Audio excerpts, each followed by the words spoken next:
A'udzu billahi minasyaitonir rajim. Bismillahirrahmanirrahim. Alhamdulillah nahmaduhu wa nasta'inuhu wa nastaghfiruh wa na'udzu billahi min syururi anfusina wa min sayyiati a'malina. Man yahdihillahu fala mudhillalah wa man yudlilhu fala hadiyalah. Asyhadu an la ilaha illallah wa asyhadu anna Muhammadan abduhu wa rasuluh.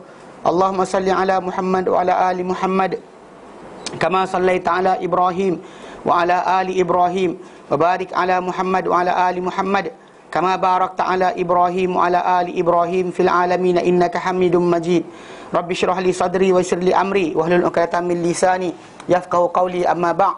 Alhamdulillah, kita bersyukur kepada Allah kita dapat lagi bersama-sama untuk kita meneruskan kelas pengajian kita berkenaan dengan tata cara penerimaan ilmu hingga penilaian agama dan Islam. Jadi kita sampai pada usul yang kedua, golongan yang tersesat Islam ini, itu mereka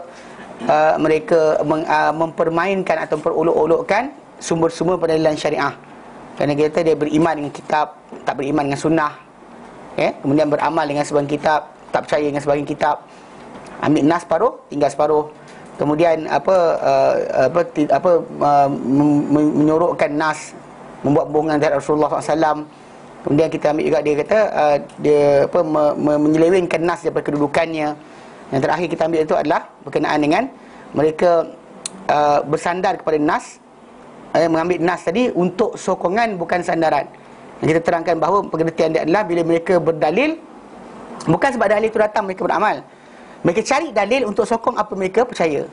Anything dia ada belief pada mereka, kepercayaan mereka atau amalan mereka biasa buat, mereka cari dalil untuk sokong perbuatan tersebut. Mana apa yang asal ada pada Rasulullah SAW punya perbuatan tidak diikuti, tetapi dia cari perbuatan mereka, apa mereka seronok, mereka cari apa persamaan dengan dalil tadi yang mereka nak pakai. Ini kita dah terangkan, alhamdulillah. Habis kan? Okey. Hari ini kita masuk pada bahagian yang ketujuh, bentuk yang ketujuh. Mempermainkan nas adalah menolak hadis ahad. Menolak hadis ahad. Okey. Hadis-hadis Nabi SAW yang diriwayatkan kepada kita, syarat sahih hadis kita pernah terangkan 5 syarat. 5 syarat hadis itu sahih. Pertama, ittisalus sanad. Sanad kena bercantum, tak boleh putus. Mana daripada Rasulullah, manakala daripada perawi itu kepada guru dia, kepada guru dia punya guru, kepada guru, kepada sahabat Nabi, kepada Rasulullah. Kena bercantum. Tidak boleh terputus. Macam kita dengan Rasulullah SAW putuslah kalau kita kata dalam sabda Rasulullah SAW sebenarnya putus. Cuma kita kata lepas tu siapa riwayatkan. Daripada orang tersebut kita akan nampak macam mana mereka sampai kepada Rasulullah SAW. Pertama, sanad kena bercantum, jangan putus. Okey. Kedua, perawi hadis itu dia ada syarat kedua dan ketiga pada perawi hadis berkenaan. Dia kena orang yang adil. Mana maksud dia adil ni saksama.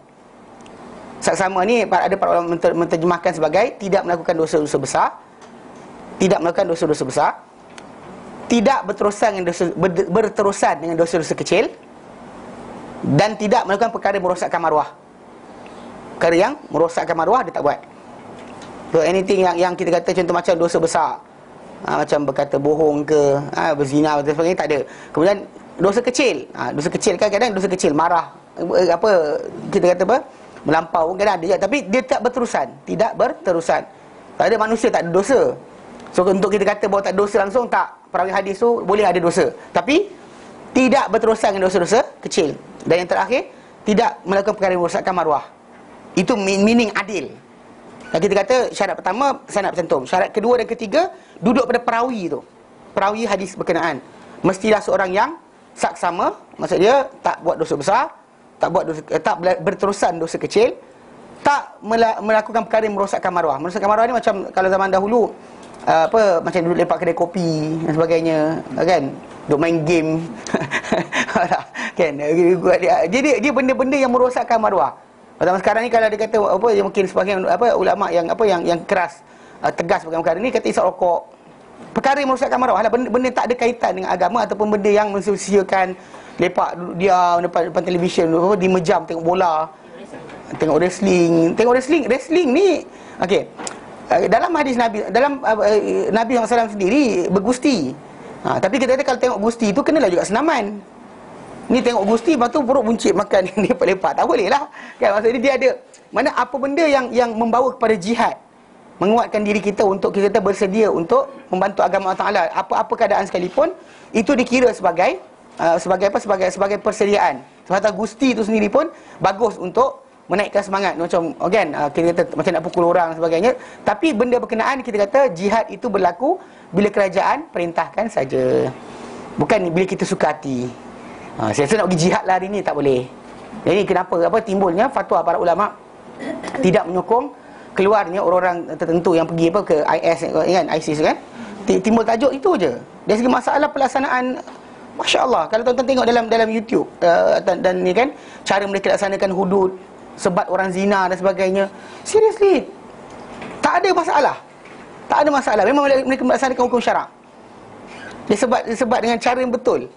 Cara sebat kan. Bila saya tunjukkan video cara diorang sebat orang berzina, orang kata, macam ni je ke? Tak sakit lah macam tu. Dia cakap itu kan. Jadi sampai lepas pula, dan lepas pula dia sebat, tunjuk video dia. Okey, tak tunjukkan masalah juga. Okey. Macam Osama pergi Afghanistan. Itu ketika mana musuh masuk negara Islam. Terlain. Ketika Afghanistan dahulu musuh masuk negara Islam, ketika itu fardu ain. Start dengan orang kampung tempat dimasuk, kemudian besar pada negeri, kemudian negara tak cukup, negara lain kena tolong. Dia beza bila musuh masuk tanah negara Islam. Ketika itu jihad menjadi fardu, start dengan orang kawasan sampai meluas pada semua umat Islam. Ketika itu tanpa izin kerajaan pun boleh keluar. Dia ada beza bila musuh masuk negara Islam. Adapun bila sekarang ni contoh macam apa, musuh itu sendiri ataupun apa yang jahat tu adalah kerajaan. Contoh macam kerajaan Bashar al-Assad Syria, dia zalim dan sebagainya. Kita kata benda tersebut, di sini yang kita kata kenapa timbul tajuk, mana pula benda tu. Okey. Kenapa timbul tajuk kita kata benda ni dipercanggah kepada para ulama? Pasal dia semayang raya tunjuk semayang kan, dia tunjukkan. Pasal tak, ini propaganda. Apa yang tunjukkan di televisyen kan, kata tunjukkan dia semayang sebagainya, untuk menzahirkan dia masih lagi tak kafir. Itu problem dia. Jadi dekat situ kita kata, pasal bila pemimpin itu zalim tapi tak kafir. Para sahabat Nabi tak pernah gunakan alasan untuk jatuhkan Yazid bin Muawiyah yang zalim kan, mana keras, kasar. Mana panglima dia Hajjaj bin Yusuf Al-Thaqafi, dia bunuh orang je. Kan, para sahabat punya anak bersepah dibunuh. Para sahabat pun diserang. Tapi tidak ada sahabat Nabi pun keluarkan fatwa jatuhkan dia. Sebab dia masih Muslim. As long selagi mana dia mengaku Muslim, maka untuk jatuhkan dia dengan senjata tak boleh. Pasal kalau tidak kita jadi macam Khawarij. Khawarij ni, dia jatuhkan Osman, dia paksa Osman lepaskan jawatan. Dia pegang pedang, Osman tak nak, dia bunuh. Tak boleh. Yang tu haram sama sekali dalam Islam. Itu yang kita kata Nabi SAW suruh sabar tu kat situ. Adapun jatuhkan senjata tak boleh. Kalau kita macam di Malaysia ni, demokrasi itu membolehkan, bahkan kerajaan sendiri suruh kita mengundi, keluar undi dan macam soalan macam kata, kalau kami tak betul, buanglah kami. Dia alasan dia macam tu. Jadi pakailah sistem tadi. Ini bukan masalah bila kita masuk pilihan raya je kita Khawarij, itu masalah sikitlah. Itu fatwa yang salah. Fatwa yang salah. Pasal kerajaan sendiri yang menyuruh, jalankan tanggungjawab anda. Bahkan kalau anda tak keluar mengundi, pilihan raya tak sah, tahu. Persentage keluar mengundi, katakan dia letak ada berapa persen. Kalau kurang daripada jumlah berkenaan, tidak cukup jumlah tersebut, pilihan raya batal. Kalau tidak ada pula pembangkang, kerajaan tak sah, tahu tak? Bahkan kerajaan kalau katakan 1% dimenangi oleh satu parti yang menang 1% tadi perlu mewujudkan dalam parlimen pembangkang untuk check and balance, tahu tak? Ni banyak orang tak tahu pak ni, masalah tu. dia kata macam orang kata benda mesti wujud. Tak ada pembangkang, mesti wujudkan pembangkang. Mesti diwujudkan pembangkang, wajib. Jika tidak, pilihan raya itu batal. Jika tidak, kerajaan tak sah. Itu nama demokrasi. Faham tak?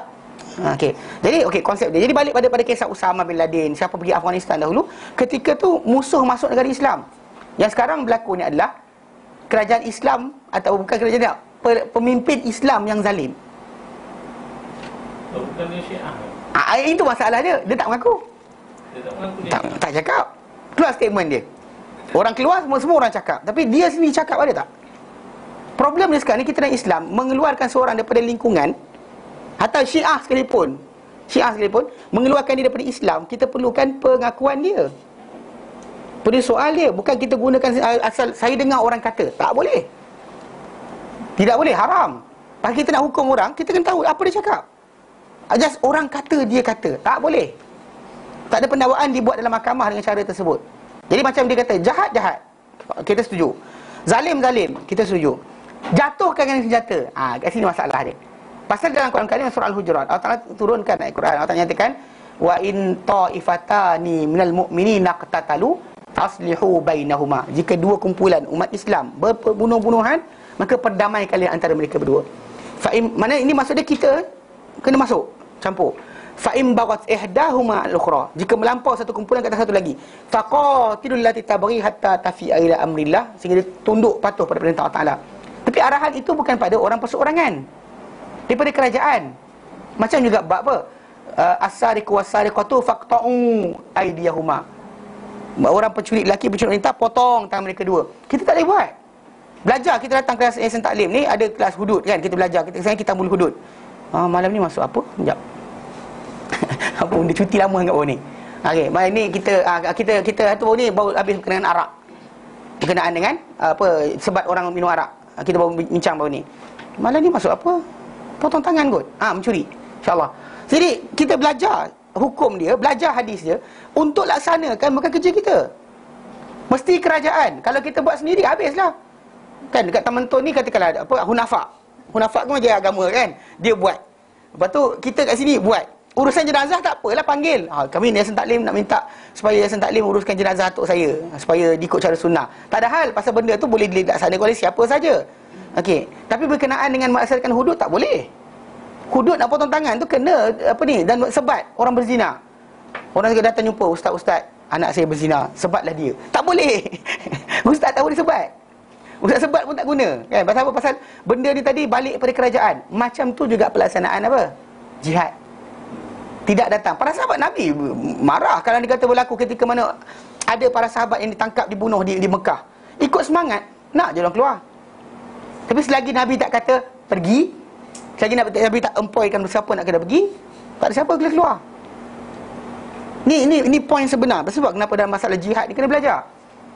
Tapi dalam konsep ini kita kata dari segi konteks ini, itu sebab kenapa tak ada para ulama di sekarang ni menyokong ataupun duduk di belakang ISIS. Ini pasal tak tahu, kalau nak cerita time lain tak tahu bila nak cerita. Tapi bila tengok video ni, ni cara dia laksanakan sebat orang berzina. Tutup lampu depan kot. Lampu depan. Akak pergi kat tu. Lampu depan. Tak nampak. Okey, cuma saya tunjukkan macam mana cerita orang kata orang jahat dan sebagainya kan. Okey, tengok habis lepas dilaksanakan hudud apa jadi.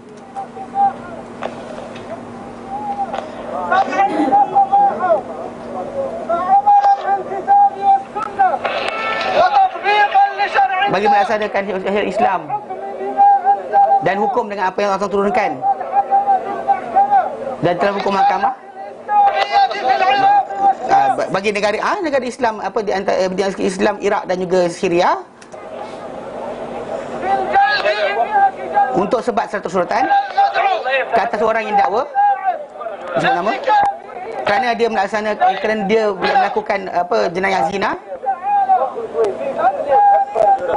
kerana firman Allah Ta'ala penzina lelaki dan penzina wanita, sebablah mereka penzina lelaki dan penzina lelaki sebab mereka 100 suratan yang kamu ambil kepada mereka ni sebarang belas kasihan dalam menyaksikan hukuman mereka ni satu kumpulan umat Islam. Dia baca Al-Quran surah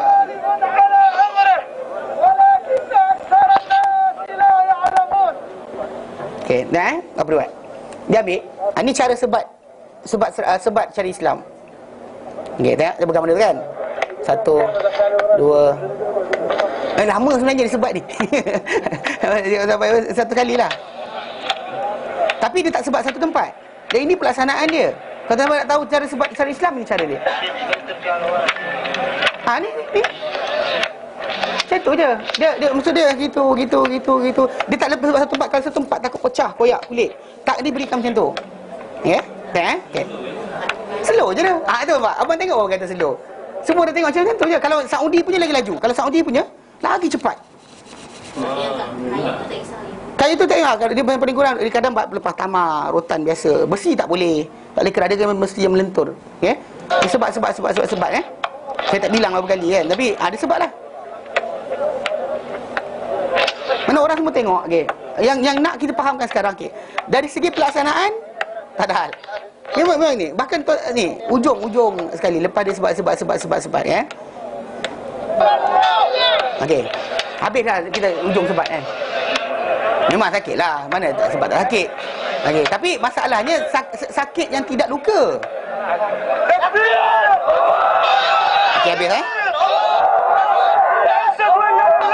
Okey, tengok apa jadi. Nah. Lepas dia sebat orang tu, dia pakaikan baju. Kemudian lagi dia ucap tak sepeluk dia. Yang tu kan sebat dia ada peluk dia. Okey, budak dia. Okey. Nah, lepas dia dah asyik macam ni. Tak dia faham tak? Dia tak ada sepak lah lepas tu. Kau ni kali ke sepak pula kan. Nampak tak? Dia peluk, dia ucap tahniah kerana sekian-sekian kena terampunkan dosa kau dan sebagainya. Yalah, satu bab, okey, buka lampu lek. Satu bab kat sini dari segi pelaksanaan ni tak ada masalah. Lepas ulama tak duduk belakang mereka sebab apa? Sebab mereka kisah dia. Sebab tak ada, mereka keluar tanpa arahan kerajaan. Itu tajuk kenapa jihad nak boleh, tapi masalahnya kena ada kerajaan. Bukannya kita kata ni. Jadi apa perkara-perkara yang ini kena betulkan sikit. Betul ke US dengan Yahudi? Wallahu alam. Wallahu alam. Berita ni kita dapat daripada mulut siapa? Soalan. CNN. Ya, orang kafir cerita kita percaya. Macam mana? Tapi diorang punya wartawan mana bohong lah. Percaya ke orang kafir? Mana boleh percaya tu? Dan Islam mana kita suruh percaya? Mana dapat senjata yang canggih tu? Pertama sekali US lari. Saya sendiri saya tak setuju dengan orang. Terus terang saya kata, saya tak setuju. Pasal tidak ada dalam konteks ini keluar yang kita kata kerajaan Iraq adalah apa Syiah dan sebagainya kan. Tapi untuk keluar dengan senjata tak boleh. Zaman Mu'tazilah dahulu. Kuasa zaman Abbasiyah kan, zaman Abbasiyah memerintah. Orang ramai ketika tu kerajaan ketika tu berfahaman dengan fahaman Mu'tazilah. Dia sebat pukul para ulama kerana tak ikut fahaman mereka. Tapi tak ada seorang berikan para ulama ajak supaya mari kita angkat senjata.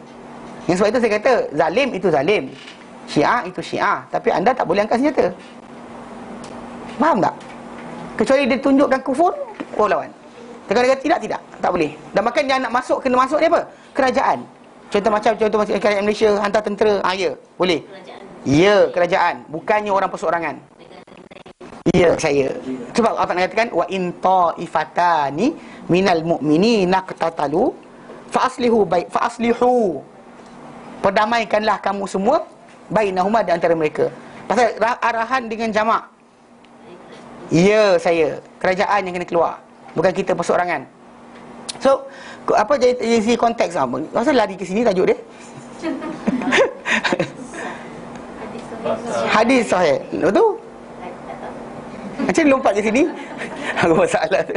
Okey. Tapi kau dapat terangkan sikit. So, jadi kita kata macam apa konteks ni kan, orang tu yang apa hafiz hadis sahih. Dia tinggal tajuk ISIS faham Jadi kita tidak sokong sebab tak ada ulama sokong.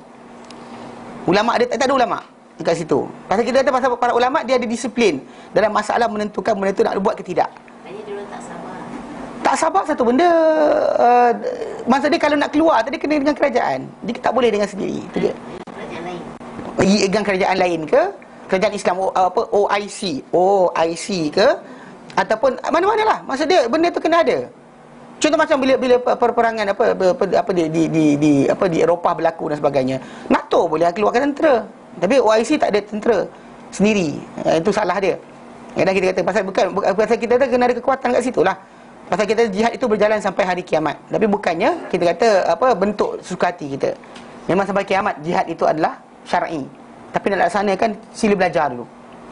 Ramai orang keluar pergi tanpa belajar dan sekali nak tahu hukum syubhah saja. Pasal perang di antara muslim dengan muslim, perang fitnah bukan perang jihad. Macam perang para sahabat Nabi SAW dahulu, macam bila orang yang nak bunuh dengan para sahabat nak tangkap pembunuh Osman. Yang mereka ni berada bawah tentera Ali. Pertempuran berlaku. Lalu pertempuran tadi bukan perang fitnah, bukan perang jihad. Dan ketika Ali suruh orang ramai supaya beri bai'ah, orang tak beri bai'ah dan Ali keluarkan tentera. Itu perang fitnah, bukan perang jihad. Bukan jihad. Jihad ni adalah dengan kafir sahaja. Faham? Faham? Okey. Ini kan Pasal Gusti tadi. oh ya, pasal Gusti. Okey, anything else. Betul, apa saya ingatkan? Pasal anything yang membawa kepada jihad. Contohnya macam tadi kan, tengok kita kan sebut benda di antara sifat perawi hadis tadi, dia kena adil, dhabit adil. Maksudnya sifat apa, ciri pertama hadis sahih tadi, sanad bercantum. Kedua dan ketiga pada perawi hadis itu sendiri. Itu pertama, dia sifat dia adil, tidak melakukan dosa besar, tak buat dosa kecil dan tak buat perkara merosakkan maruah. Maruah tadi termasuklah macam dia masuk wayang. Tadi ustaz masuk wayang lah. Contohnya kan. Macam itulah contohnya. Ini antara contoh kita boleh bagi. Zaman kita sekarang, tempat yang kita kata tak patut berlaku, pergi konsert ke. Saya tak minum arak, saya tak berjudi, tapi lepak kat situ. No masalah juga. Saya berdakwah. Contohnya kan. Dia konteks ini kita kata benda merosakkan maruah. Macam tadi tengok Gusti tadi, apa-apa yang membawa kepada untuk kekuatan, untuk berjihad dan sebagainya, ya, digalakkan, tak mengapa. Belajar bersilat ke, belajar sekian, silakan. Mana benda itu membawa kepada apa, untuk kekuatan bagi berjihad. Maka dengan sebab itu benda tersebut tidak dikira merosakkan maruah. Tapi kalau nampak Gusti perempuan, tak boleh tengok lah. Gusti jantan je lah kan, Gusti perempuan kita tengok apa. Tapi sekarang ni saya tengok apa, MMA, Mixed Martial Art. Benda tu ganas sebenarnya. Saya tak faham, televisyen tunjuk selamba je. Kalau buka utusan online tu, ada iklan tak benda tu. Saya kata, gila ke? Pasal dulu benda ni dulu apa, kalau di Amerika Syarikat di Eropah, dia underground, bawah tanah. Dia untuk orang kaya je. So, dia tak ada sebarang apa, full body contact. Pukul lah macam mana pun tak ada masalah, pecah muka pun tak ada masalah. Jadi kan tak ada peraturan. Macam kalau tuan-tuan tengok dalam apa tajuk macam boxing dan sebagainya, dia ada peraturan. Nanti peraturan dia tak tangkap tangan apa boxer tu. Bila tu tumbuk, orang ni cuma boleh mengelak atau tahan. Tak boleh tangkap. Tangkap tangan orang tu, fall. Kita kan kalau dapat tangkap, kita patahkan tangan dia. Tak boleh. Tapi dalam mixed martial art ni semua boleh. Siku boleh ni, pecah muka dan sebagainya. Gila, tapi tak tahu kenapa. Kan? Bagi tengok macam tu, lepas tu berlaku kat sekolah sepak-sepak, kawan-kawan sepak. Lepas tu tanya, kenapa budak-budak kita sekarang macam ni? Dan bagi tengok benda kemukan. Itu masalah dia. Kita kata, memang kita suruh rakyat kita belajar untuk menahan diri sendiri. Tapi sebagai bapa kena sekat lah. Sebagai kerajaan, kena sekat. Ini kerja kerajaan. Untuk sekat benda-benda yang tak boleh masuk, macam melalui internet dan sebagainya. Kan boleh sekat. Dan tak boleh kita kata macam biar iman masing-masing. Tak ada. Kalau itu tak usah jadi bapa. Siapa tak reti jadi bapa, jangan jadi bapa. Itu asas dia.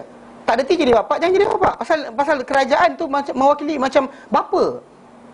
Kan, bapa kan. Itu sebab kenapa Perdana Menteri panggil bapa kemerdekaan, bapa koridor, bapa benda, bapa lah. Kan?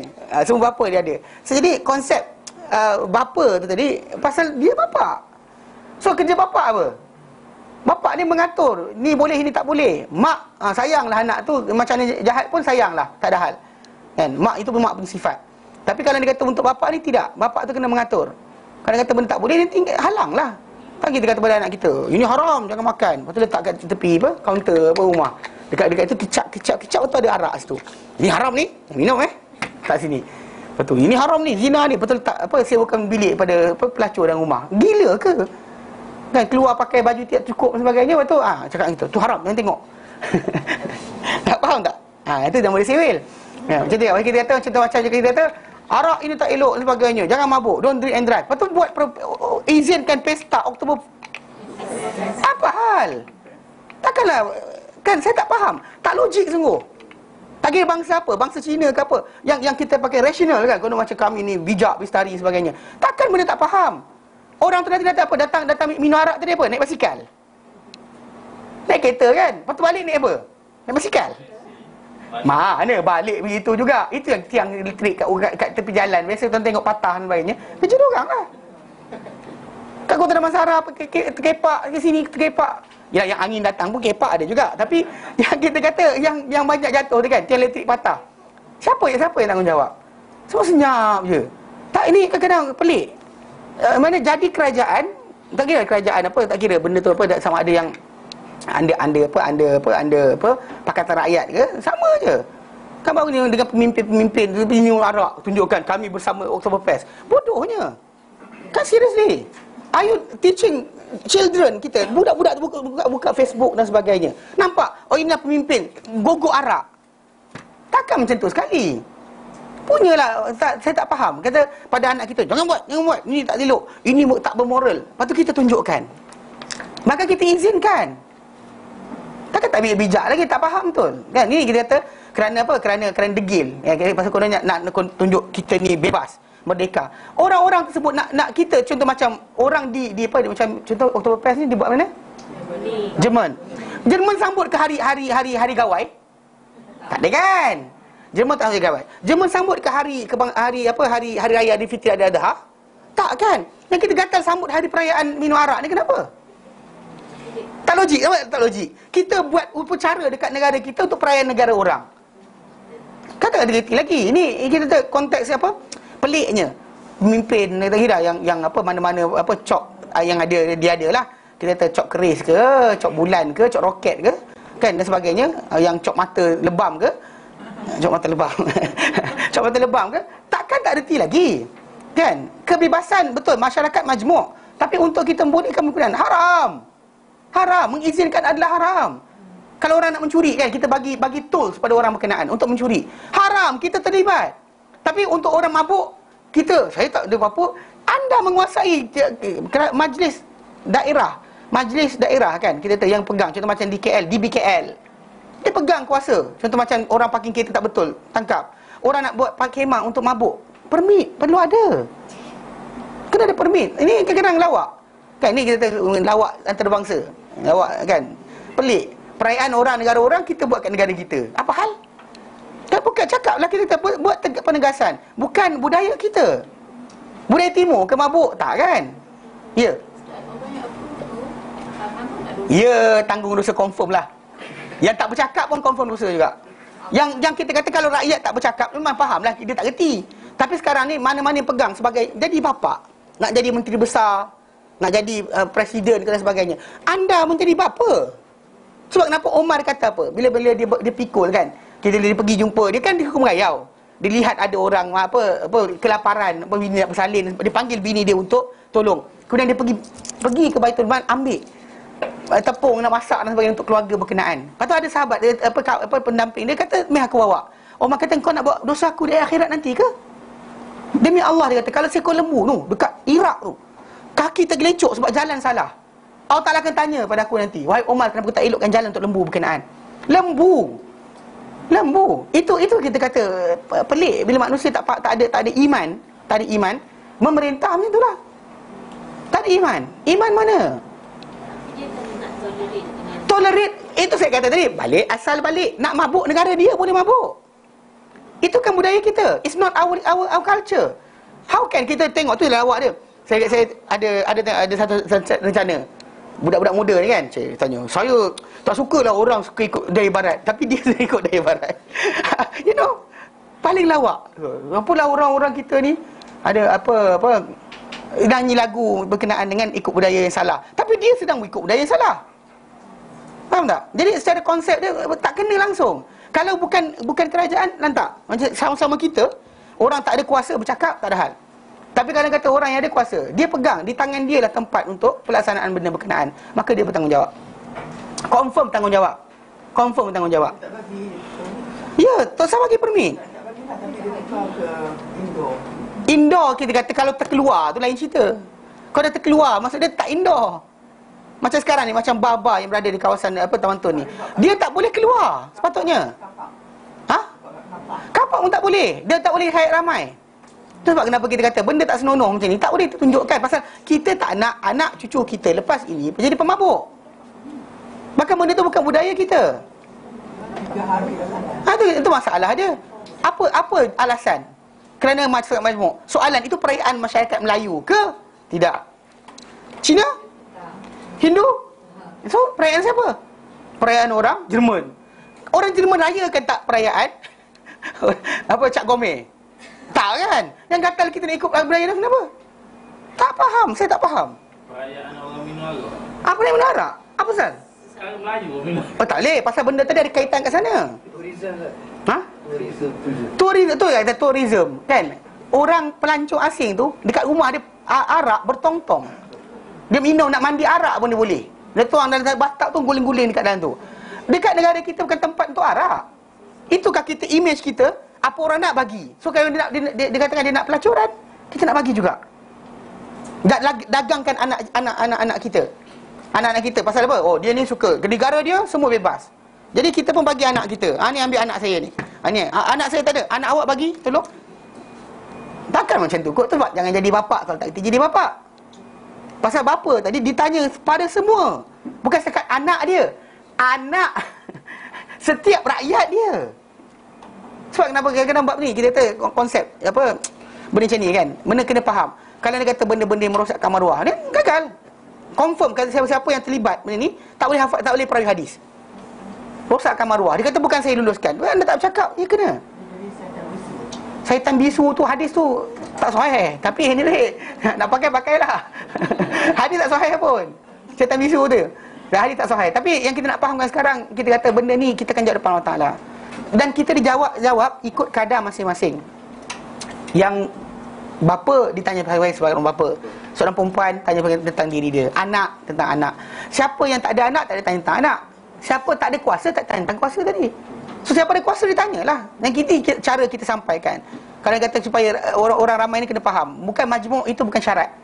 Kan kita kata pasal benda tu bukan. Nak mabuk, dia boleh mabuk kat negara dia. Dan ni kita lihat jawapan diberikan oleh seorang pembesar daripada negeri Brunei.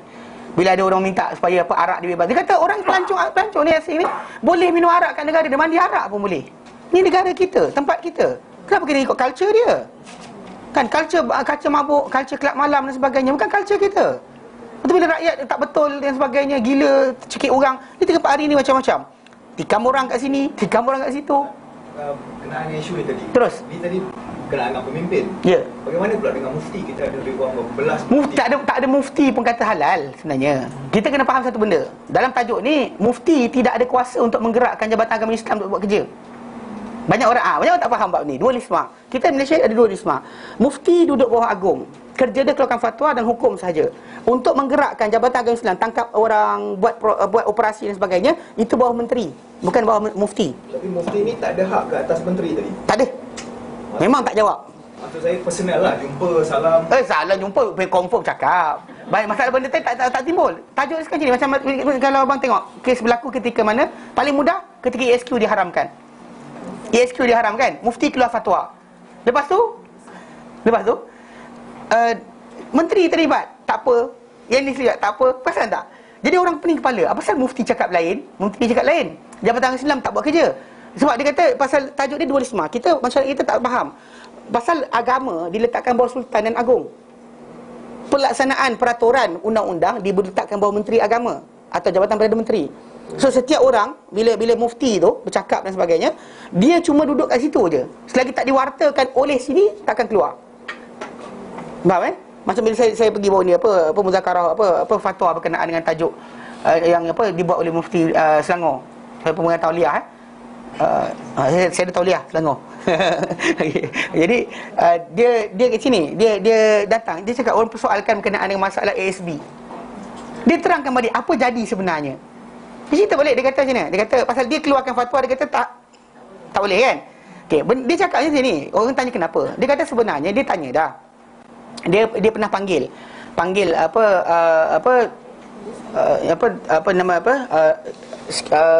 Syariah Council yang bawah bursa saham tu, kemudian ASB punya orang, ASB ASN punya orang untuk bercakap terang pada dia orang apa benda cerita.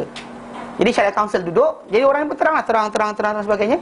Dia syarat Syariah Council ni untuk membolehkan saham itu duduk bawah Syariah Compliance, patuh syariah dipanggil, kena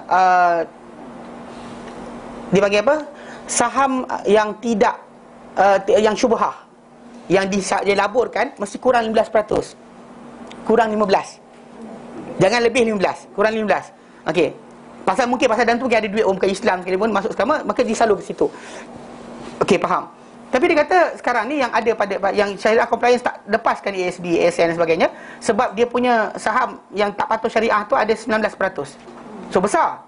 So dia kata dengan orang ni boleh kecilkan tak? Dia kata tak boleh.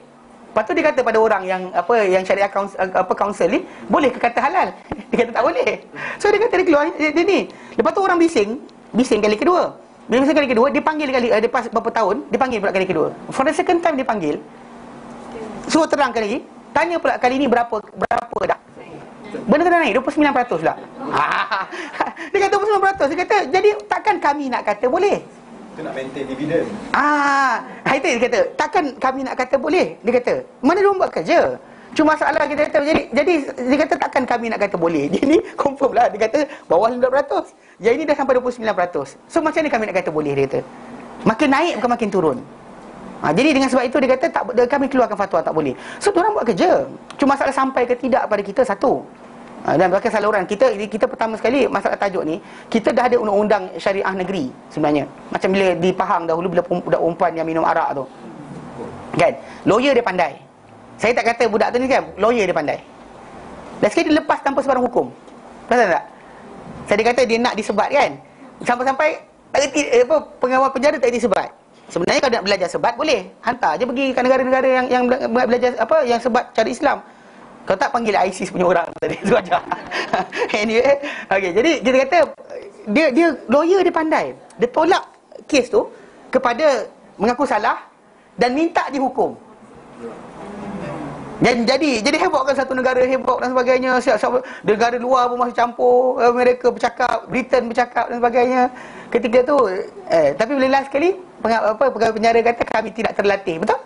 Jawapan dia betul, kami tidak terlatih untuk sebat cara Islam. Walaupun dalam undang-undang tu dah ada. Mana dari segi masalah undang-undang kita settle dah. Dah ada tertulis dah benda berkenaan.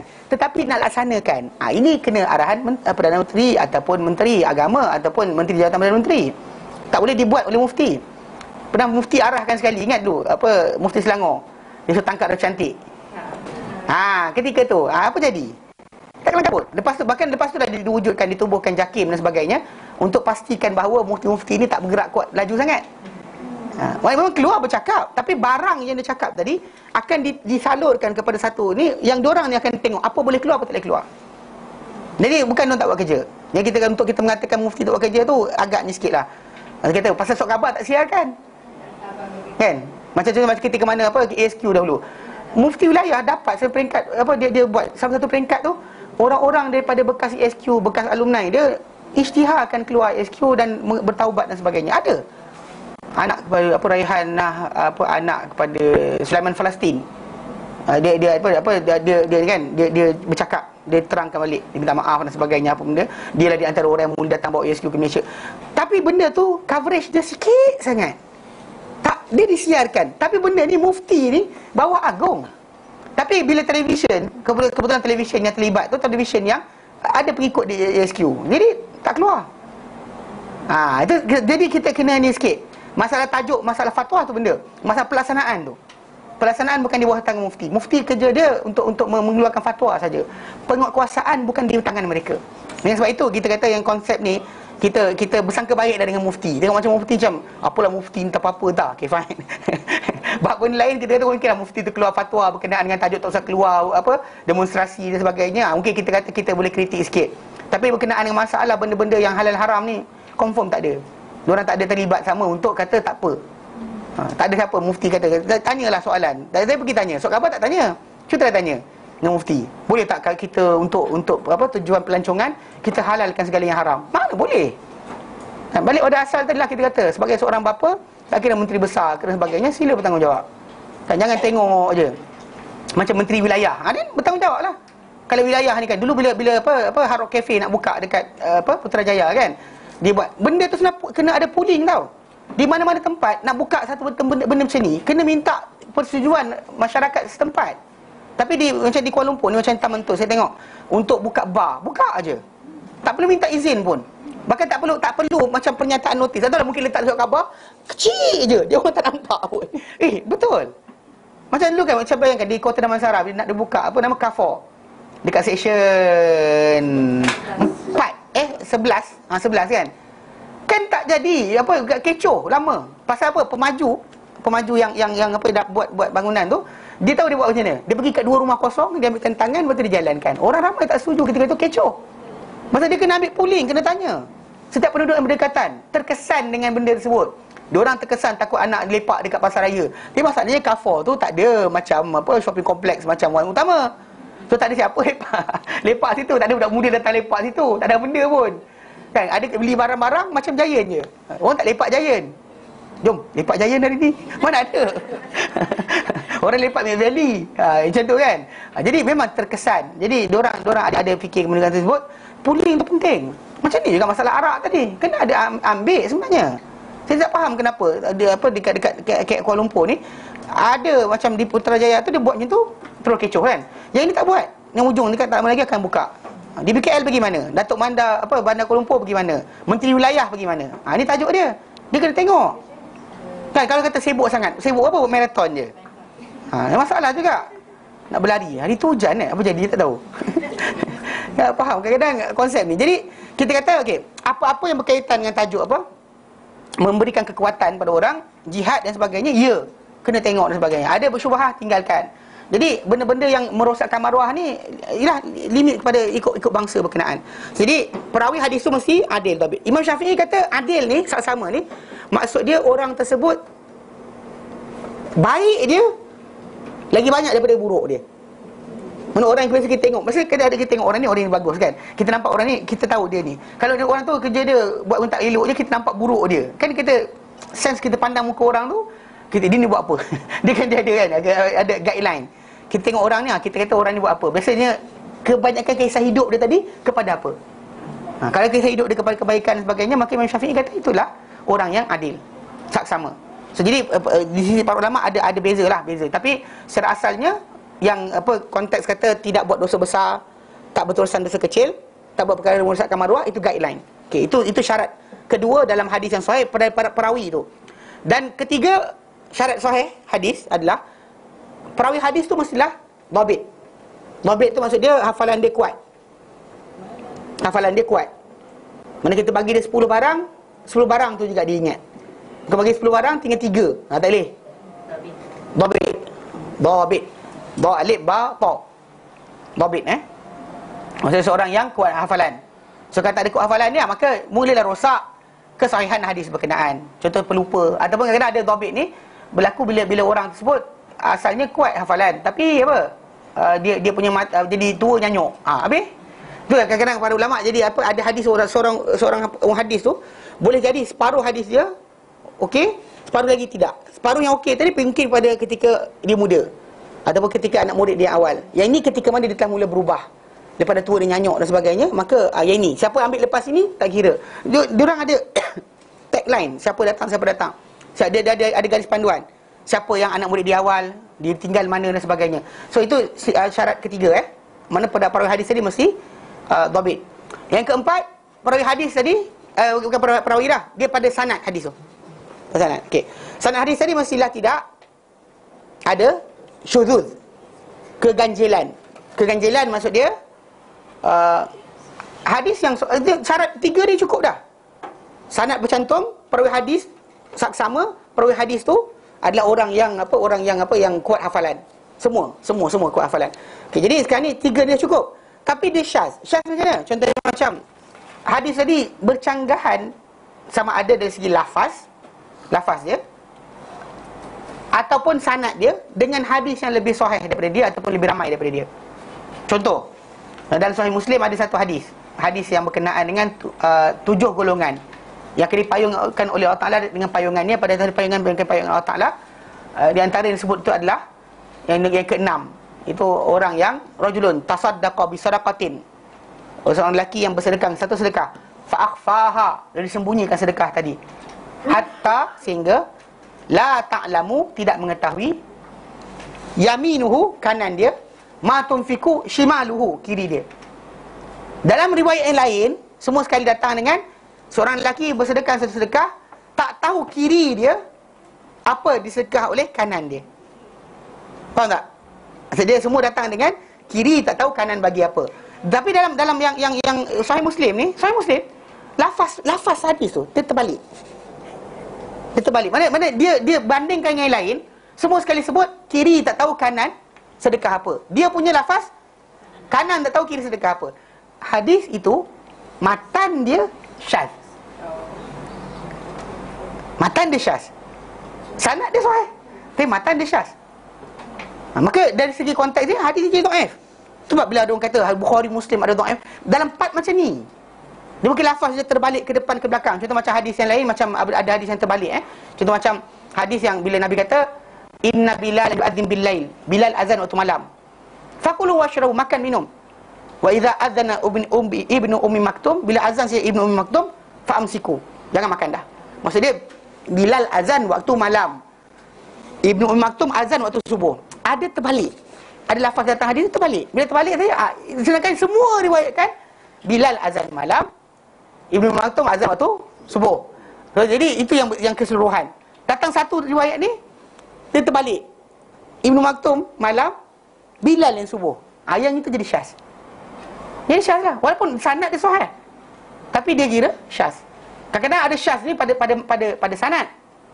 Itu pada matan, pada lafaz hadis. Ada kadang-kadang syaz ni, kepelikan ni, keganjilan ni berlaku pada sanad. Contoh macam semua orang dapat cerita ni daripada abang kita. Datang seorang tu dapat cerita daripada orang lain. Dan kebetulan pula matan dia berbeza. Kalau matan sama tak ada masalah. Matan dia berbeza. Contoh macam yang ini kata barang tu putih, dia punya riwayat barang tu hitam. Kan? Kemudian daripada segi ni okey, tapi dari segi masalah apa? Sanad dia. Kat sini kita tengok. Maka kadang-kadang macam ahli hadis kadang sampai terus tolak hadis yang pakai sanad. Kadang matan dia sahih, sama-sama jawapan yang sama, dua-dua kata merah, tapi oleh kerana dia punya dia tak pakai, kita pakai yang ramai saja. Pun ada juga. Faham Okey, jadi maksud dia tak boleh ada keganjilan. Dan yang kelima, syarat hadis sahih ini adalah tidak boleh ada kecacatan tersembunyi. Maksud kecacatan tersembunyi tadi biasanya hanya para ulama hadis dia tahu. Contoh macam berkenaan dengan kita sezaman. Kita sezaman contoh macam abang sezaman. Okey. Tapi dapat cerita, saya nukilkan daripada abang ni, tapi sebenarnya abang tak keluar daripada Kelantan, saya tak keluar daripada Kuala Lumpur, tak pernah berjumpa, tapi sezaman. Jadi yang tahu kisah tadi mungkin seorang. Dia kata tak pernah keluar daripada sekian. Jadi kalau anda kata datang, kata saya telah ceritakan daripada dia, maka ini kecacatan tersembunyi yang tak diketahui melainkan orang yang tahu saja. Contoh macam bila orang-orang mengamalkan tarikat, dia kata ambil amalan tarikat dia daripada sekian daripada Hasan Al-Basri, dia naik lepas tu sekali Hasan Al-Basri, lepas tu Ali. Hasan Al-Basri dipercayai, Ali dipercayai. Tapi soalan sekarang ni, masalah dia apa? Ali dengan Hasan Al-Basri tak pernah jumpa. Kat situ yang kita kata, kalau orang yang tak faham, dia tak kisah nampak, kan Ali dipercayai, ini dipercayai, semua syarat cukup dah. Tapi satu benda masalah, orang ni sezaman ke tidak, ataupun orang sezaman pernah jumpa tak? Itu yang kes bila dalam tajuk ni, Imam Bukhari hadis dia lebih kuat daripada Imam Muslim. Kes sebab ni. Sebab Imam Muslim memadai dengan orang tu sezaman, dia orang live dalam zaman yang sama, cukup. Imam Bukhari kata tak, mesti buktikan dia ada jumpa. Ada perjumpaan berlaku, terbukti mereka berjumpa, ya, baru kita terima. Kalau setakat sezaman tapi tak ada bukti mereka telah berjumpa, maka tak boleh. Imam tu Imam Bukhari punya hadis lagi kuat banding Muslim. Kita dahulukan Muslim dengan Bukhari kes itu. Sebab Bukhari dia syaratkan benda berkenaan. Syaratkan dia bahawa mesti pastikan mereka telah pernah berjumpa. Subutul liqa', telah sabit mereka bertemu. Bukan setakat muasarah saja, sezaman tak cukup. Kita ada sezaman, orang sezaman dengan Dr. Yusuf Qardawi. Kita dengar kisah kan, tapi kita tak pernah jumpa dia. Pun ada juga kan. Saya pernah jumpa, angkat tangan. Jumpa live. Saya pernah jumpa. Pasal dia datang ke Yaman. Waktu datang ke Yaman, singgah ke universiti kami. Dia pernah nampak, tapi tak pernah salam. tak pernah sembang. Jadi faham tak? Dia konsep ni, benda ni kadang ada orang tahu, tak tahulah. Berdasar pada sekarang. Contoh macam benda lain, kadang-kadang kisah tersembunyi, orang ni dipercayai. Jadi dia percayai. Tapi kadang-kadang boleh jadi yang ini dua orang ni tak boleh connect. Contoh macam ada satu kisah tu, seorang perawi hadis datang ambil hadis daripada orang ni. On the way balik, lepas salin-salin hadis, tak dan lagi ulang kaji, datang dilintas, angin terbangkan semua kertas dia. So A daripada B ni dhaif. A daripada B dhaif, tak boleh pakai. Kalau siapa? Ni daripada ni, tak boleh pakai. Pasal apa? Dia pernah ambil hadis dengan orang ni, tapi apa? Kertas dia terbang semua sekali. Macam tu sekali. Ini benda detail yang tak diketahui kecuali oleh ulama-ulama hadis. So ini kecacatan tersembunyi. So 5 syarat tadi cukup. Dia bukan berkaitan jumlah. Jumlah perawi tidak memberi kesan. Manakala dia kata sanad bercantum, perawi hadis itu saksama, perawi hadis itu kuat hafalan. Mana sanad bercantum, perawi hadis itu saksama, perawi hadis itu kuat hafalan, tidak ada keganjilan. Tidak ada keganjilan, mana dari segi lafaz ataupun sanad, tidak ada keganjilan, tidak ada kecacatan tersembunyi.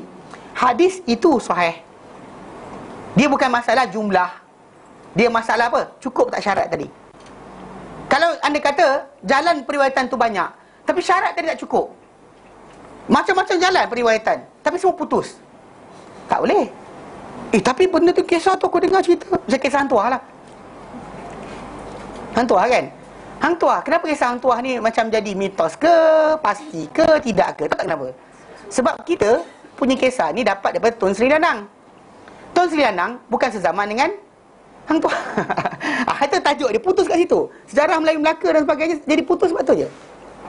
Jadi kita dengar cerita Tun ni lah, Tun tu lah, Putih Gunung Ledang lah sebagainya, putus kat situ je. Sebab apa? Perawi tu seorang, satu, tak ada hal lah. Kita boleh cukupkan syarat tadi, tapi masalahnya dia tak sezaman pun dengan orang-orang berkenaan. Orang dia cerita Raja Sultan Muzaffar Shah punya kisah berkenaan sekian. Semua kisah tu tak dapat dipastikan siapa dengar, siapa cerita, siapa lihat. Tapi ikutkan cerita, semua orang tahu. Semua orang tahu cerita tentang Hang Tuah. Pasal apa? Tengok filem. Faham tak?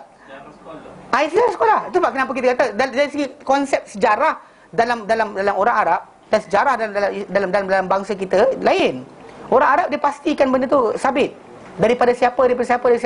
Sebab hatta dalam sirah kita kata sanad itu penting. Sanad itu penting. Macam Ibnu Ishaq sering ditolak ataupun dipersoalkan berkenaan dengan tajuk dia, bukan berkenaan hadis. Bukan hadis, pasal syair. Ketika dia kata mati Abdul Muttalib, maka bersyairlah orang A, dia datang bawa. Orang B syair. Ketika lahirnya Rasulullah SAW, ada orang bersyair. Dia letakkan syair tadi, tak sebut sanad dia. Keputusan kat situ yang orang kritik dia besar. Besar kritik pada dia adalah kat situ. Pasal dia menukilkan tentang syair-syair tadi tanpa sanad. Dia sebut kisah tadi tapi tak tahu siapa yang cerita. Itu masalah dia. Jadi dengan konsep itu kita kata banyak orang tolak kat situ. Dari masalah perkhabaran, dia seorang muhaddis. Dia dipanggil mudallis. Orang mudallis ni adalah orang yang kalau anda kata dia suka skip. Contoh macam kalau saya ceritakan, saya dapat cerita ni pada akak, orang tak nak terima ataupun orang kurang percaya, saya skip satu. Saya skip. Tapi ni dua-dua sezaman. Mana saya, contohnya saya katakan orang A ni guru saya dan guru akak. Okey. Tapi kalau saya datang satu hari, kakak lintas. Jadi tapi time saya cerita, saya terus skip selangkah pada guru. Saya hadis tu kita hadir. Zaman dahulu ahli hadis kan, kita kata siapa tidur, siapa tak datang, dia bagi tahu tau. Tak tuan-tuan dengar haddatsana, akhbarana, kan? Kenapa? Kalau na tu maksud dia ramai-ramai. Kalau haddatsani, akhbarani tu maksud dia seorang-seorang je dengar. Jadi bila cerita tu datang macam tu, benar maksud dia ada 3-4 orang dengar serentak dengan dia. Qala akhbarana tu maksud dia ada ramai. Kalau kita qala akhbarani seorang, maksud dia dengar tu seorang je. Jadi secara tak langsung kita kata okey, 5 syarat tadi hadis sahih tu dia tidak berkaitan dengan tajuk jumlah orang. Orang ramai ke sedikit tak memberi kesan. Okey. Cuma bila hadis tu orang dia seorang je. Contoh macam hadis tu perawi dia sahabat Nabi seorang saja. Dan kemudian turun pada tabi'in ramai tak kisah. Yang penting macam kita lineage kita kata sahabat, tabi'in, tabi'in sebagainya. Katakan pada sahabat Nabi seorang aja yang ada. Tabi'in ramai, tabi'in ramai. Hadis tu tetap akan dipanggil dengan satu benda. Itu panggil dengan hadis gharib. Gharib. Bukan hadis gharib tu maksud dia tak sahih. Maksud dia jalan dia terasing. Seorang aja dengar.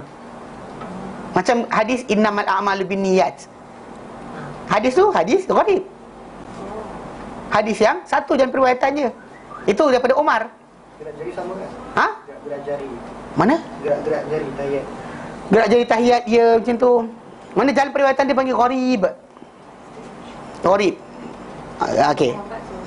Sahabat seorang. Kalau sahabat ramai, kemudian tabi'in seorang je, still gharib. Kalau sahabat ramai, dia maksud dia jangan dia, kan kita bagi lapisan generasi tu kan. Lineage pertama, lineage kedua. Kalau daripada ni 10 orang, sini seorang, gharib juga. Ada seorang dikira. Gharib. Dia bukan maksud dia sahabat je seorang. Tak. Kalau sahabat ramai tapi bawah tu seorang, gharib juga. Kalau sahabat ramai, tabi'in ramai, tabi'in seorang, still gharib juga. 3 peringkat yang paling dekat lah. Kalau 4 peringkat sama je. Pasal lepas zaman para sahabat, tabi'in dah start zaman penulisan. Zaman writings telah bermula. Macam Imam Syafi'i mengarang, kan, macam kitab sebab dia tabi'in. Dia kan tabi'in, dia tabi'in. Macam Imam Ahmad, tabi'in. Dia jumpa dengan tabi'in, jumpa dengan orang jumpa sahabat. Okey? Tapi dia bukan jumpa sahabat, tapi kat situ dah mula apa? Penulisan. Zaman penulisan tu stop lah sebenarnya. Sebab kenapa bila kita dah start ditulis, dicatatkan, maka berhenti dah. Dia dah limited dah. So tak ada siapa boleh tambah dah. Tak ada bila orang kata ada hadis dan sebagainya, agaknya orang tak apa. Mana tahu kok ada macam hadis apa? Perbualan Nabi dengan orang Badui. Kalau aku nak jadi orang paling kuat, Nabi kata buat sekian. Aku nak jadi orang paling alim, kau buat sekian, tak ada. Lepas tu Imam Mustaghfirin. Mana ada Imam Mustaghfirin dalam Islam? Tak pernah wujud dalam sejarah Islam nama Imam Mustaghfirin. Yang orang kita pun sebarkanlah kongsi pahala. Kongsi pahala nama dia. Gila apa tak boleh kan? Edarkan benda berkenaan tanpa sebarang sandaran. Salah. Kan ada dengan WhatsApp kan? Macam-macam benda. Yang ada satu tu apa kalau mak bapak anak tak semayang, mak bapak tu akan dibagi batu api neraka sebagainya. Mana ada? Kan itu maksud dia hadasana doktor tu. Dan apa rawahu tak ada bukan Bukhari Muslim dah. Rawahu doktor sekian-sekian. Salah. Tak boleh. Kita nak orang patuh perintah Allah Ta'ala. Kita nak orang takut pada Allah Ta'ala. Kita nak orang supaya ikut Nabi. Jangan tipu. Haram. Mana kita tak boleh letakkan something words yang Nabi tak pernah cakap. Kita kata Nabi cakap. Haram. Ini kita kata kalau dia kata semua orang main letak hadis, jadi Syiah lah. Syiah buat kerja suka hati dia je. Dia rasa macam boleh dia baik buat hadis. Dia buat hadis sendiri. Dia yang suka hati dia je. Tak boleh. Macam kita nampak orang jauh dari Quran. Kita nak orang baca Quran. Tak nak orang buat benda bukan-bukan. Jangan kita tipu. Jangan buat cerita bohong. Pasal Nabi kata man kadzaba alaihi muta'ammidan falyatabawwa maq'adahu minan nar. Maksud menipu atas namaku dengan sengaja, maka siap sedia untuk tempat di neraka. Nabi SAW menyatakan dengan jelas. So jangan buat. So konsep dia walaupun benda itu baik tak boleh. Jadi secara asalnya kita hadis tu zaman penulisan sebut tabi'in, kita sahabat, tabi'in. Kadang-kadang tabi'in bersama-sama mereka ni saling menukilkan. Itu kita nampak macam Imam Syafi'i. Dia tabi'in tapi tak dapat straight kepada Nabi. Tiga langkah atau 4 langkah je. Sebab kadang-kadang daripada tabi'in ni kepada ini kepada ini, baru daripada tabi'in ada mungkin 3-4 orang, lepas tu baru pada sahabat Nabi. Kadang-kadang sahabat Nabi 2 orang. Ada Ibnu Umar ambil Ibnu Abbas kata, ada 2 orang dah jadi. Dah jadi 2. So dia konsep dia mana periwayatan tadi kalau seorang dia ada sahabat Nabi maka dikira sebagai gharib. Kalau 2 orang sahabat dia dengar, maka jadi aziz. Aziz ni maksud dia sukar. Tadi gharib maksud dia terasing. Aziz maksud sukar. Payah dapatlah mana hadis yang 2 orang je dengar. Ada contoh saya tak ingat. Ada contoh yang diberikan. Yang bagi hadis yang aziz. Aziz okey, maksud dia 2 orang sahabat. Kalau sahabat ramai tapi 2 tabi'in je, aziz. Kalau sahabat ramai, tabi'in ramai, tabi'in ada 2 je, aziz. Maksud lagi aziz. So maksud dia konsep dia kena kalau dia kata nak ni yang lebih kalau kurang jadi gharib. Kalau dia kata 2 maka aziz. Okey, ada kalau dia kata sekiranya orang sebut 3 sampai 10 jumlah sahabat Nabi yang dengar hadis berkenaan adalah 3 sampai 10. Ini kebanyakan hadis ini. Dia panggil hadis masyhur. Masyhur. Ha? Tak sahih. Ini syarat 5 tadi. Ini bukan masalah. Ini masalah jumlah perawi. Yang salah faham. Saya sebut 5 yang 3 syarat awal tadi. Selagi mana jalan hadis tadi ikut 5 syarat tadi. Tak kira dia seorang saja, atau 2 orang, atau 3 orang, atau lebih 3 orang sampai 10 orang, dipanggil sebagai hadis tu sahih. Tak cukup syarat tadi, biarpun ramai, tetap hadis tu akan jatuh. Ramai berwayat. Cerita kita sebutlah berkenaan cerita hang tua, sampai semuanya putus. Orang ni cerita sampai ke atuk dia kelima je. Yang ni cerita sampai dekat orang sekian. Bukan tak, kalau kita tanya dekat orang Pahang, kan dia ada cerita tentang hantu lah. Hantu ambil Tuan Teja tahun bila? Yang ni kisah tu kan. Masa dia kisah tu berlaku, putus. Betul atuk dia, atuk aku lahir sekian. Betul atuk aku cerita, atuk aku dapat mana? Entah, dia entah je bila. Faham tak? Dia putus. Maka masa dia kisah tu banyak, tapi putus, tak boleh. Okey, jadi pasal jumlah itu bukan syarat. Syarat dia 5 tadi. Kalau satu orang saja pun, tapi syarat dia cukup. Bersanad canad bercantum, perawi hadis itu saksama, perawi hadis itu yang ada semua dalam tu adalah orang yang kuat hafalan. Hadis itu riwayat dia tak bertentangan dengan orang lain. Macam bertentangan dia seorang je. Ya, dia kata bertentangan dan okey, dan juga tidak ada sebarang kecacatan tersembunyi. Itu dikira hadis sahih. Jadi maksudnya gharib yang seorang saja, ataupun aziz yang 2, atau masyhur yang 3 sampai 10. 7 orang sahabat dengar ke, 5 orang sahabat dengar ke, and so on sampai 10 maka dikira sebagai masyhur. Kebanyakan hadis kita belajar hadis ini masyhur, 3 orang ke atas, 4 orang ke atas, 5 orang ke atas. Macam kalau buka Sunan Tirmizi banyak dia sebut, dan hadis dia cerita kisah, kemudian kata dan diriwayatkan juga kisah ini daripada Ali. Contoh dia ambil kisah Abu Hurairah, dia kata Ali pun ada ceritakan, Anas ceritakan, dia sebutlah. Bila sebut macam tu, maksudnya hadis tu hadis yang masyhur, as long as sangkut pada sampai 10. Okey. Kalau sekiranya perawi hadis itu lebih daripada 10, 11, 12, 13, 14 orang yang kita mustahil dah untuk berlaku sebarang kesepakatan menipu. Mana dia pakat, kita bohonglah orang berikut. Tak ada. Okey, dipanggil mutawatir. Mutawatir. So itulah hadis mutawatir. Kita hadis ni mutawatir. Hadis mutawatir ni dia menjadi taraf periwayatan itu macam Quran. Ramai. Mana lebih 10 orang, lebih 10 orang, lebih 10 orang dan seterusnya. Lebih 10 orang daripada setiap garisan periwayatan tadi. Maka dikira sebagai hadis yang mutawatir. Jadi kuat, hadis mutawatir lebih kuat lah bandingkan hadis lain dari segi masalah jumlah. Tapi sahih atau tidak berdasar kepada balik pada 5 tadi. Pasal kalau dia kata mutawatir, banyaknya jalan periwayatan dia. Berapa orang sahabat dikatakan sahabat dia 20 orang cerita. 20 orang cerita. Tu sanad setiap satu tadi, tak ada sanad lah bang, saya dengar cerita macam tu je. Tak boleh lah. Pasal dia tak putus sanad, tak cukup sanad, tak sini 5 syarat tak ada. Walaupun jalan tu banyak, cerita tu banyak. Ini putus, yang ini penipu, yang ini sekian, yang ini sekian, yang ini sekian. Habis dalam kisah sanad tadi walaupun banyak, macam hadis berkenaan dengan barang siapa menghafal untuk umatku 40 hadis. 40 hadis, Allah Ta'ala akan berikan di syurga dan sebagainya. Yang Imam Nawawi rahimahullah sebutkan ketika awal dia nak karang Matan Arba'in tu. Disebut awal-awal, dia kata ada hadis yang datang, Nabi kata barang siapa menghafal untuk umatku 40 hadis. Tapi Imam Nawawi kata dia bukan beramal sebab hadis tersebut. Bahkan hadis tersebut banyak jalan, banyak periwayatan dia banyak, tapi semuanya apa? Semuanya makin melemahkan. Maksudnya kita kata macam jalan A, lemah ni, tapi kita ambil jalan B lah. Tambah jalan B, makin teruk. Ambil jalan C, makin teruk. Ambil jalan sekian, makin teruk. Hadis barang siapa menghimpunkan untuk umatku 40 hadis. Mana hadis tersebut? Yang kita para ulama kumpul saja je, letakkan. Tapi dari masalah jumlah tadi, kita kata macam imam macam Imam Nawawi letakkan 40 hadis. Jadi dia kata aku tak beramal kerana hadis tersebut. Maka hadis ni dhaif, tak dipakai, dia kata. Bahkan banyak periwayatan dia bukan makin kuat, makin lemah. Ini kata-kata Imam Nawawi rahimahullah ketika dia buat kerja berkenaan. Anyway, nama signifikan 40 sebagainya, dia ambil lah 40. Mungkin 40 tu umur di mana orang tu mula matang dan sebagainya. Mungkin itu asas. Tapi segi asal kerana hadis itu tidak. Kerana hadis itu dia beramal tidak. Faham Itu bila Ibn Rajab Al-Hambali datang, dia syarahkan tentang hadis 40 Imam Nawawi, dia jadikan 50 hadis. Jami' Ulum wal Hikam dia tambah 10 lagi. 10 lagi hadis yang lain yang menguatkan lagi berkenaan asas-asas Islam. Asas-asas Islam. So, faham So, jadi bila kita bincang berkenaan dengan hadis ahad sebenarnya adalah hadis yang gharib, aziz, masyhur. 3 kategori tadi dipanggil sebagai hadis ahad. Hadis yang lebih jumlah perawi dia 11 ke atas dipanggil sebagai mutawatir.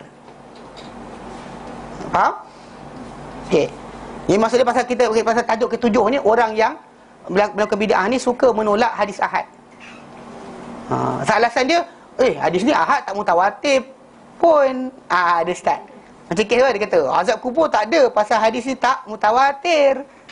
Ni sekian tak ada sebab hadis tak mutawatir.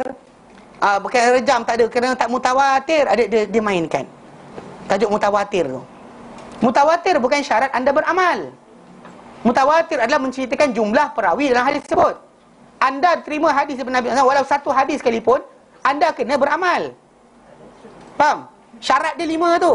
Apa kak? Mesyuarat pula.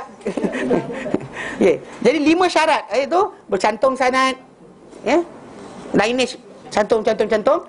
Perawi hadis itu ada 2 benda, tidak perawi hadis tu saksama, dan juga perawi hadis tu kuat hafalan. Kemudian sanad ataupun cerita hadis tadi tidak bertentangan dengan orang yang lebih kuat atau lebih ramai daripada dia. Kemudian hadis tadi tak ada kejahatan tersembunyi. Itu 5 syarat hadis sahih. Anda cukup syarat tadi, terima hadis itu sebagai sahih. Jumlah perawi tak penting. Jumlah perawi tidak penting. Jumlah perawi tersebut ahad atau mutawatir itu hanyalah berkenaan jumlah perawi. Kalau lebih 10 orang dipanggil mutawatir kisah tersebut. Kalau sekiranya tidak, maka dia jadi either, kalau seorang gharib, kalau dua aziz, kalau 3 sampai 10 masyhur. Faham hadis ahad tu apa? Jadi 3 yang itu. Dia pasal nak terangkan, dia kata hadis ahad, bukan hadis ahad bangun ahad, hari ahad bangun, kan? Dia ada orang buat lawak dengan saya, dia kata apa? Dia Bilal bin Rabah kata ahad, ketika kena impak batu tu ahad. Orang kita hari ahad pun macam tu juga, nak bangun ahad. Hari ni hari ahad, tidur balik kan, pasal hari ahad. Kan hari ahad boleh sambung tidur lama, kan? Hari lain tak boleh, kan? Hari ahad bangun ahad. Jadi ahad yang dimaksudkan dalam hadis adalah maksud dia perawi hadis itu di kalangan para sahabat atau tabi'in seorang saja atau 2 orang saja ataupun 3 orang sampai 10 orang. Artinya kurang 10 orang lah kita panggil, kurang 10 orang, 10 ke bawah. Lebih ke atas tu dipanggil sebagai mutawatir. Ini tidak ada kaitan kesahihan hadis sebenarnya. Tak ada kaitan dengan kesahihan hadis.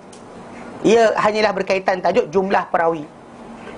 Cuma dalam masalah perbandingan, mungkin kita kata dari segi masalah, kalau dia kata contoh macam bab, sapu pada khuf. Sapu pada khuf. Khuf tu disapu, kan? Yang mana orang Syiah tak beramal dengan perkara ini. Maka para sahabat Nabi yang diriwayatkan daripada kisah tersebut adalah ramai, cukup ramai. Mana kita kata boleh menjadi hujah kepada orang yang tak ikut tadi, 70 orang sahabat Nabi ataupun 40 orang sahabat Nabi, 20 orang sahabat Nabi menceritakan benda tu Nabi buat. So datang kita kata tak nak, dan masalah lah, ada masalah akidah kita. Maka Syiah dia differentiate dengan kita berkenaan tajuk tersebut. Kita basuh kaki, dia sapu kaki. Orang Syiah tak basuh kaki, dia sapu kaki. Alasan dia kerana dia baca Al-Quran, dia baca surah Al-Maidah ayat ke-6 tu, dia baca dia kata ya ayyuhallazina amanu, wahai umat beriman, idza qumtum ila shalah, bila kamu nak bangun nak mendirikan solat, faghsilu wujuhakum, basuhlah wajah kamu, wa aydiyakum ilal marafiq, tangan kamu hingga ke siku, wamsahu bi ruusikum, papulah pada kepala kamu, wa arju, kita baca wa arjulakum. Kita ikutkan kataan arjul bukan kepada ruus, tapi kepada apa? Aidi dengan wujuh. Pasal wujuhakum wa aidiyakum, kan nampak? Sebelum kum tu baris atas. Tapi ruusikum, ruusi tu maksud dia sapu pada kepala. Tapi kita baca wa arjulakum. Wa arjulakum tu maksud dia kaki kamu bukannya sapu, basuh. Bahkan ini adalah dalil berkenaan dengan untuk orang tu berwuduk kena tertib. Tadi kau suka sebab Allah Ta'ala letakkan basuhan dia tu mana? Basuh, sapu, basuh balik. Pasal dia benda baris tadi. Adapun Syiah dia baca dengan wa arjulikum. Maka dia kata dan sapu pada kaki. Dia sapu lah. Dia ambil air, dia sapu kaki je. Dia tidak basuh. Kita basuh. Ini berkaitan tajuk macam ni lah. Jadi, dan bahkan bila berkenaan dengan khuf, dia tak terima langsung. Tak boleh. Dari sini kita kata, bila sahabat Nabi dah riwayat pada kita, maka kita kena apa? Follow lah. Bahkan menjadi tajuk pemisahan akidah lah. Pemisahan akidah dalam tajuk ni. So konsep berkenaan dengan tajuk mutawatir tadi mungkin masuk dalam benda yang kita kata benda besar lah. Ada berkenaan dengan masalah fiqhiyah dan sebagainya. Alhamdulillah umat Islam dan perkara-perkara yang mutawatir daripada para sahabat Nabi, kita bersepakat. Kita bersepakat untuk menerima. Tak ada siapa yang kata ni sahabat Nabi mutawatir tapi ada tapi je. Nanti kita akan masuk nanti ke 8 berkenaan dengan tajuk yang mengkritik para sahabat Nabi SAW dan menolak mereka. Untuk itu kita akan bincang kemudian. Faham So hadis ahad tak baca lagi ni. Hadis ahad itu dia. Pasal tak terang kan, Ustaz nak masuk kelas Ustaz Kabiru kan, nanti tak ada siapa nak masuk. Kan? Dah suruh masuk semua kan untuk belajar apa tentang mustalah hadis, kena masuk kelas Ustaz Kabiru. Dia mengajar. Tapi saya bagi tahu sekali ni secara asas, detail ya. Mana masalah mutawatir atau ahad.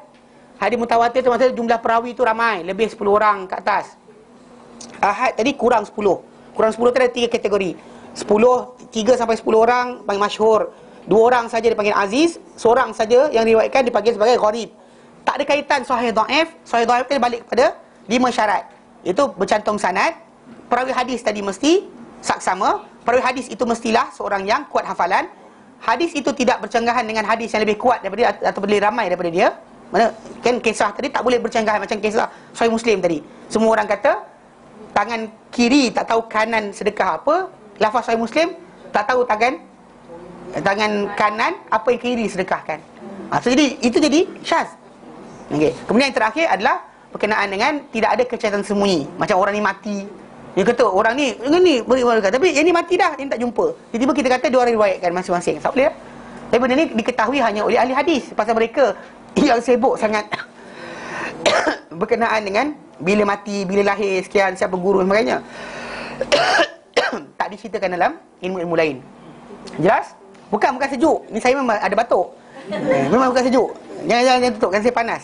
Cakap banyak ni panas. Okey, baik. Baik, kita berhenti kat sini. Nanti kita sambung kemudian. Ini kita bincangkan secara detail berkenaan dengan sifat ataupun tanda ketujuh bagi golongan yang mempermainkan usul-usul penilaian syariah, iaitu menolak hadis-hadis yang ahad. Okey, wallahu a'lam. Wa sallallahu ala sayyidina Muhammad wa sallam alhamdulillah alamin.